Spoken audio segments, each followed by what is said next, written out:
அனைவருக்கும் தெய்வீக வணக்கம். நான் உங்கள் கருங்கள். எல்லா விதமான பிரச்சனைகளுக்கும் உடனே முடிவு கட்ட ஒரே ஒரு ரூபாய் நாணயம் போதும். பிரதோஷம் அன்று இரவு 12 மணிக்குள் இந்த எளிமையான தாந்திரிகத்தை செய்யுங்கள். எந்த பிரதோஷம் அன்னைக்கு வேணாலும் இந்த மெத்தடை ஃபாலோ பண்ணலாம். டைமிங்ஸ் பார்த்தோம்னா மாலை 4 மணி முதல் நள்ளிரவு 12 மணி வரை.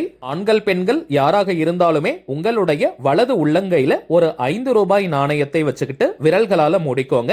எந்த திசையை நோக்கி வேணாலும் உட்காரலாம். உங்களுடைய கோரிக்கைகள் நிறைவேறணும் மற்றும் தீர்க்க முடியாத பிரச்சனைகள் அனைத்தும் உடனே தீரணும்னு மனமுருகி சிவபெருமான் கிட்ட பிரார்த்தனையை செய்யுங்க. இப்ப நம்ம டிஸ்பிளேல தெரியும் ஓம் நமோ பகவதே ருத்ரே அப்படின்ற மந்திரத்தை குறைந்தபட்சம் 15 நிமிடங்கள் அதிகபட்சம் அரை மணி நேரம் வரைக்கும் ஜபம் செய்யுங்க. மந்திர ஜபம் முடிந்தவுடன் அந்த நாணயத்தை பூஜை அறையில வச்சிருங்க. பிறகு உங்களுடைய பிரார்த்தனைகள் நிறைவேறியதற்கு பிறகு அந்த நாணயத்தை எந்த சிவன் கோவில் உண்டியல்ல வேணாலும் நீங்க செலுத்தலாம். இந்த பதிவை பற்றிய முழு தகவல்களுக்கு டிவைன் ட்ரூத் சேனலை செக் பண்ணி பாருங்க. லாங் வீடியோ அவைலபிளாக இருக்கும்.